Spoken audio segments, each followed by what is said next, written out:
Dans un lieu où un individu, depuis l'emprisonnement de son ex-compagnon déloyal d'une décennie, se demande si son attitude est mesquine ou curieuse, mais était sans doute ingénieuse et hilarante à l'époque. Ainsi, dans le quartier résidentiel où j'habite, dans un groupe d'appartements, chacun dispose de 2 places de parking. Pour accéder aux 5 niveaux de parking, vous devez passer par un portail verrouillé automatiquement, qui ne peut être ouvert qu'avec une télécommande ou en suivant quelqu'un qui y accède déjà.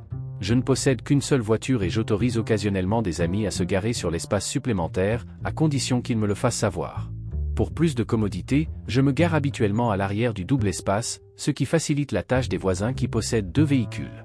Au début de cette année, une voiture inconnue a commencé à occuper l'espace devant le vendredi après-midi, m'empêchant de repartir avec le véhicule ce soir-là en semaine. Bien que inconfortable, ce n'était pas un inconvénient majeur, compte tenu de la proximité de la ville. Au pire, une personne impliquée a partagé un diagramme illustrant le problème. Pendant environ 5 semaines, presque tous les vendredis, lorsque je ne garais pas ma voiture devant et que je réservais parfois la place pour des amis, la voiture inconnue réapparaissait. J'ai fait plusieurs tentatives pour arrêter ce comportement, laissant des notes sur mon évolution. RAM pour imprimer une photo de la voiture avec la plaque d'immatriculation visible et un avertissement indiquant que si cela continuait, je déposerais une plainte officielle ou appellerais un service de remorquage. La situation a persisté et à une occasion, le véhicule était toujours là un samedi après-midi alors que je comptais sortir avec des amis. Je suppose que le propriétaire de la voiture est sorti vendredi, a trop bu et a décidé de récupérer la voiture plus tard, sans tenir compte des désagréments causés aux autres. La voiture n'avait pas bougé car ma note demandant son retrait était toujours placée sous l'essuie-glace. J'ai décidé qu'il était temps de prendre des mesures plus drastiques et j'ai contacté la direction du bâtiment, puis une entreprise de remorquage, qui a refusé d'agir en raison des limitations de hauteur et d'espace au 3e étage. Dans une telle situation, beaucoup se sentiraient dans une impasse. J'ai même envisagé la possibilité d'attendre sur le capot de la voiture jusqu'à ce que le propriétaire irresponsable se présente, même si cela impliquerait de réorganiser les plans de transport avec mes amis, car une seule voiture ne suffirait pas. Heureusement, mes parents habitaient à seulement 30 minutes et possédaient un garage où je pouvais travailler sur une de mes voitures, qui était en phase finale d'une petite restauration. J'utilise souvent un jeu de vérins de positionnement de véhicule, un outil efficace pour sécuriser la voiture de mon projet contre le mur du garage, optimisant ainsi l'espace utilisé. Pour être plus clair, ces crics sont des dispositifs qui s'insèrent sous les roues du véhicule, et grâce à un système hydraulique, soulèvent la voiture, lui permettant de se déplacer dans n'importe quelle direction. Même si je ne les avais pas recherchés au départ lorsque j'ai dû retirer ma voiture du projet, une idée brillante m'est venue. Mes amis, qui n'hésitaient pas à prendre une heure supplémentaire pour faire face à un désagrément causé par quelqu'un d'autre, ont accepté le plan. Cric en main, nous sommes revenus, avons soulevé le véhicule et avons commencé à le déplacer. 6 d'entre nous ont pu facilement déplacer une petite berline, traversant prudemment le parking jusqu'à un coin isolé près d'un pilier porteur. Cet endroit, mal éclairé et éloigné du parcours habituel, abritait occasionnellement la moto d'un autre résident, bien qu'il n'ait pas été désigné à cet effet. Nous avons positionné la voiture entre le pilier et le mur, l'avant face à ce dernier, puis j'ai retiré mon billet irrité du pare-brise. En laissant le véhicule sur place, nous sommes partis profiter du week-end. Attaché à ce récit se trouve un diagramme illustrant l'action. Lorsque nous sommes rentrés le lundi après les vacances, la voiture était toujours au même endroit, ce qui n'était pas surprenant étant donné l'espace limité entre le pilier, la voiture et le mur. Je suppose que les tentatives pour le supprimer ont échoué. Finalement, la voiture a disparu, même si je ne sais pas comment. Confiner la voiture de cet individu était une solution intelligente, mais j'avoue que je serais tenté de prendre des mesures plus drastiques, comme déplacer la voiture vers un endroit éloigné, ce qui rendrait difficile sa localisation par le propriétaire. Avant de continuer, un bref aperçu de ma famille. Mon père est un homme typique du monde ouvrier, issu d'une famille modeste, et s'est toujours consacré intensément au travail. Pendant la majeure partie de sa vie, mon père, un homme d'origine modeste, a contrasté avec ma mère, issue d'une famille influente et riche de notre ville. Sa famille jouissait de richesses et de relations importantes, entretenant des liens étroits avec d'éminentes personnalités locales, du maire et de son entourage aux juristes et hommes d'affaires renommés. Mes parents se sont rencontrés il y a des années et sont tombés follement amoureux et se sont mariés en peu de temps. Cependant, la famille de ma mère n'a jamais accepté mon père, le considérant comme un roturier sans valeur et un déshonneur pour leur héritage. Quand mon frère et moi sommes nés, ils ont insisté pour que nous portions le nom de membres de leur famille, pour tenter de compenser le fait que nous portions le nom de mon père. Cette réalité d'arrogance et d'élitisme a persisté jusqu'à ce que, lorsque j'avais 8 ans et mon frère 9 ans, notre mère reçoive un diagnostic de cancer. 3 ans plus tard, elle décède. Pendant toute cette période, mon père est resté à ses côtés sans condition. En revanche, sa famille, y compris ma tante et ma grand-mère, lui rendait rarement visite, affirmant qu'elle était toujours occupée par les événements officiels ou, dans le cas de ma grand-mère, trop vieille pour voyager malgré sa santé intacte. Quand ma mère est morte, nous avons été dévastés. Mon frère et moi, alors âgés de 12 et 13 ans, pleurions sans cesse et notre père était complètement dévasté. Quelques heures après sa mort, mon père a reçu un appel de ma tante, exigeant un rendez-vous urgent. La suite a été un cauchemar. Elle, accompagnée d'un avocat, a accusé mon père d'être incapable de prendre soin de nous et a déclaré que c'était sa famille qui devait nous prendre en charge. Mon père a rejeté la proposition avec véhémence, mais à partir de ce moment-là, une longue période de harcèlement et d'abus a commencé, qui a duré des années. Ils ont même accusé mon père d'avoir agressé ma tante, essayant de nous éloigner de lui.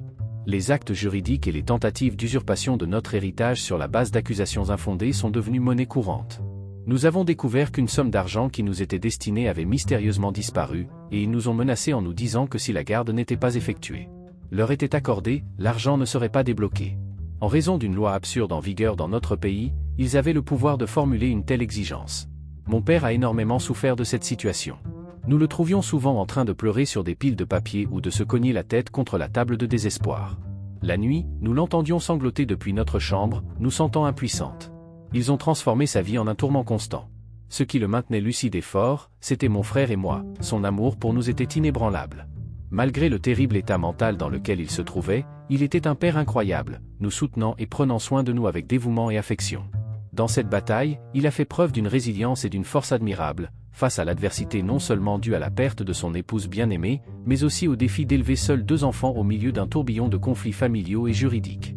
Il est devenu pour nous un exemple de persévérance et d'amour inconditionnel, prouvant que même dans les moments les plus sombres, la force de la famille peut l'emporter sur l'adversité. 10 ans après la fin du harcèlement, la vie de mon père a pris une tournure plus heureuse. Il a trouvé un merveilleux compagnon et notre famille vit désormais en harmonie. Mon frère et moi avons été admis à l'université et progressons avec succès dans nos études. La famille de notre mère a complètement coupé toute communication avec nous et chaque fois qu'elle essaie de nous contacter, nous choisissons de les ignorer. Cette situation a duré jusqu'à l'été dernier, lorsqu'un événement inattendu s'est produit, le mariage de mon cousin. Nous avons été invités, mon frère et moi, et nous avons décidé d'accepter, ayant déjà un plan en tête. Dans notre pays, les célébrations de mariage sont grandioses et attirent de nombreuses personnes, surtout si l'on considère le statut social élevé de la famille de notre mère. Nous avons réalisé que ce serait une occasion idéale pour clarifier la vérité sur notre histoire, que beaucoup ignoraient ou ne connaissaient qu'à travers la version déformée qu'ils en racontaient. Le jour du mariage, nous sommes arrivés à l'église et avons rencontré plusieurs invités, dont des personnalités importantes de la ville. Lors de la réception, nous avons patiemment attendu le moment idéal.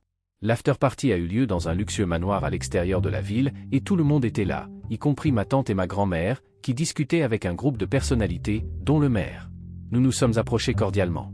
Ma tante a commencé à nous présenter, et bientôt la conversation s'est transformée en commentaires sur notre père, le décrivant négativement et nous félicitant d'avoir surmonté sa prétendue mauvaise influence.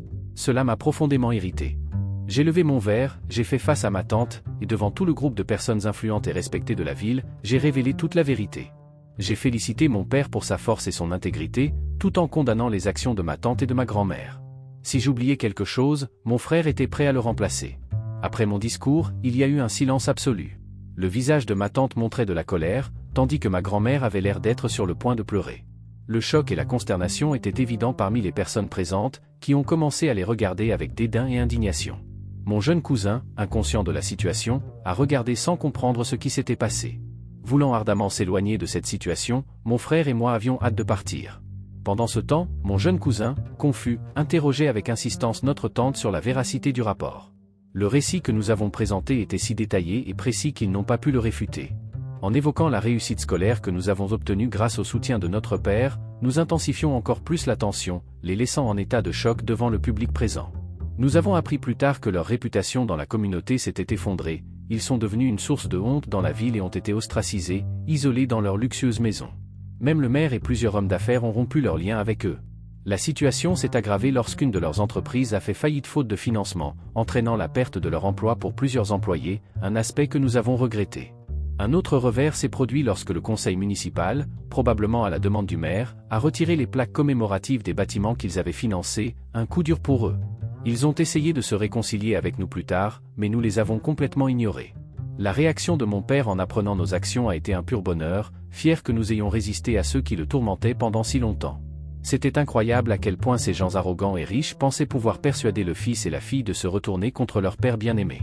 Ils croyaient à tort que nous nous joindrions à eux lors d'événements sociaux pour ternir l'image de notre père. Ils n'ont pas réussi à prédire à quel point leur stratégie serait contre-productive. Au moment où j'ai obtenu mon premier emploi à temps plein et terminé mes études, j'ai décidé que j'étais prêt à explorer de nouvelles possibilités et à commencer à sortir avec quelqu'un. J'ai découvert une application. Site populaire appelé Tinder par certains collègues et j'ai décidé de l'essayer. Après environ une semaine d'utilisation de l'application, j'ai finalement trouvé une personne compatible avec une femme que nous appellerons Talia. Talia vivait dans une ville différente de la mienne, mais le jour où nous avons convenu, elle m'a informé qu'elle rendait visite à un cousin de ma région. Nous avons commencé à échanger des messages via l'application, et après avoir confirmé leur authenticité via leurs profils Facebook et Instagram, nous avons échangé nos numéros de téléphone. Talia m'a dit qu'elle travaillait à temps plein et qu'elle semblait être une personne très intéressante. Notre conversation s'est déroulée naturellement et j'ai vite réalisé qu'il existait une véritable connexion entre nous. L'expérience de rencontrer quelqu'un de nouveau, surtout dans un contexte aussi moderne et numérique, était passionnante. Malgré la distance entre nos villes, j'ai pensé que cela valait la peine d'investir du temps et des efforts pour mieux connaître Talia. La perspective d'une véritable rencontre commençait à prendre forme dans nos conversations, et nous avions tous deux hâte de nous rencontrer en personne. Ce fut une étape importante pour moi, marquant le début d'un nouveau chapitre de ma vie après une période aussi tumultueuse et difficile. Autrefois, je vivais dans un appartement modeste et je conduisais une Honda Civic 1996 plutôt délabrée. Malgré cela, j'étais toujours célibataire. Après 2 semaines passées à parler avec Talia au téléphone tous les soirs après le travail, nos horaires ont finalement coïncidé et j'ai pu lui rendre visite dans sa ville. Nous avons passé ce vendredi ensemble, même si je ne me souviens pas exactement où nous avons dîné. Le lendemain matin, nous sommes allés au Waffle House pour le petit déjeuner. Talia vivait dans son propre appartement, mais curieusement, à côté de celui de sa grand-mère, que j'ai fini par rencontrer ce matin-là. Talia m'a révélé que même si la voiture était au nom de sa grand-mère et l'appartement au nom de son cousin, elle a montré des photos de famille et a parlé de son ex violent. Elle m'a même fait part des inconvénients de la buanderie de l'immeuble, infestée de mouches et de cafards. Le même jour, nous avons mis à jour nos statuts relationnels sur les réseaux sociaux. C'était ma première relation depuis presque 4 ans, donc j'étais plutôt excité. Talia m'a également confié qu'elle avait été licenciée une semaine plus tôt et qu'elle était gênée de me le dire. Quand je lui ai demandé comment elle subvenait à ses besoins financiers, elle a répondu qu'elle bénéficiait de l'aide de sa grand-mère et de son père. Elle m'a demandé de l'aider à payer la voiture, dont le paiement était dû ce week-end. J'ai refusé et elle m'a suggéré de contracter un prêt sur salaire, interdit dans notre État, et de le déposer sur mon compte courant. Cela m'a mis mal à l'aise et lorsque j'ai demandé s'il y avait un autre moyen d'obtenir le prêt, elle m'a répondu qu'elle ne pouvait pas utiliser les comptes de sa grand-mère ou de son père parce qu'elle leur avait déjà fait du tort dans le passé. J'ai trouvé la situation étrange, mais face aux larmes de Talia, j'ai fini par céder. J'ai appelé ma banque, où j'avais un compte depuis le lycée, et j'ai ouvert un nouveau compte courant, en donnant les détails à Talia. Elle a contacté une société de prêt sur salaire en Alabama et dimanche matin, les fonds étaient sur mon nouveau compte courant. Comme convenu, je lui ai donné l'argent, ce qui a favorisé. J'ai dû rembourser le prêt en 2 semaines. Malgré mes réserves, je suis rentré chez moi et j'ai continué ma routine de travail. Le mercredi suivant, Talia m'a appelé pour me dire qu'elle avait trouvé un nouvel emploi. Je lui ai demandé si elle avait remboursé le prêt avec son premier chèque de paie, et elle a répondu oui, mais il restait encore une charge de $47 impayée. 2 semaines après le prêt, j'ai contacté la banque et j'ai appelé Talia pour vérifier. J'ai découvert qu'elle avait annulé les frais du prêt car je n'étais pas titulaire du compte. Nous avons convenu de nous rencontrer pendant le week-end du Memorial Day. Elle a dit que son père lui avait donné un chèque de $1800, qu'elle déposerait dans ma banque. Naïvement, je lui ai permis de faire le dépôt. Juste avant le week-end du Memorial Day, la société de prêt sur salaire a facturé $47 supplémentaires, plus les frais de pénalité, et le chèque de $1800 a été sans provision. Talia a cessé de répondre à mes appels et m'a bloqué sur tous les réseaux sociaux. J'ai informé ma banque que j'avais été victime d'une fraude, et en quelques heures, mon compte courant principal, sur lequel mon salaire était déposé, mon compte d'épargne avec $800 réservé pour une nouvelle voiture et le nouveau compte courant ont été fermés. Mon ami d'université, que j'appellerai Clark, a découvert que Talia avait 2 comptes sur chaque réseau social, un qu'elle partageait avec moi et un autre dans lequel elle entretenait une relation avec son cousin, qui était en fait son petit ami depuis lycée. Talia, âgée de 22 à 23 ans, rendait visite à son petit ami, Jason, en prison au moins une fois par mois et envisageait de l'épouser. J'ai passé des jours à essayer de récupérer mes factures et mon argent. Un représentant de la banque, Clark, et ma mère m'ont conseillé de déposer un rapport de fraude. La banque m'a envoyé par courrier une copie du chèque retourné aux fins d'une enquête criminelle, qui était au nom de Jason et non du père de Talia, l'émetteur présumé du chèque. J'ai décidé de chercher à me venger de tout ce que j'avais vécu. Comme je l'ai mentionné plus tôt, l'appartement de Talia avait un problème de cafards et de mouches dans sa buanderie. En recherchant comment poursuivre Talia pour falsification de chèques et fraude, j'ai trouvé le contact du complexe d'appartements où elle vivait. J'ai laissé un message à la direction du site pour les informer de l'insalubrité des appartements de Talia et de sa grand-mère. En moins d'une semaine, Clark m'a montré un message de Talia cherchant un logement temporaire pour elle et sa grand-mère parce que ses parents lui avaient interdit de vivre avec eux. La société de prêt sur salaire a commencé à me contacter parce que Talia avait fourni mon numéro au lieu du sien et n'avait pas encore effectué de paiement. J'évaluais mes options juridiques lorsqu'un jour j'ai répondu à l'appel et informé le représentant que Talia avait utilisé frauduleusement mon compte courant. J'ai été transféré au service juridique de l'entreprise, qui a montré un grand intérêt pour le dossier. Il s'est avéré que la grand-mère et le père de Talia devaient légalement de l'argent à la société de prêt sur salaire.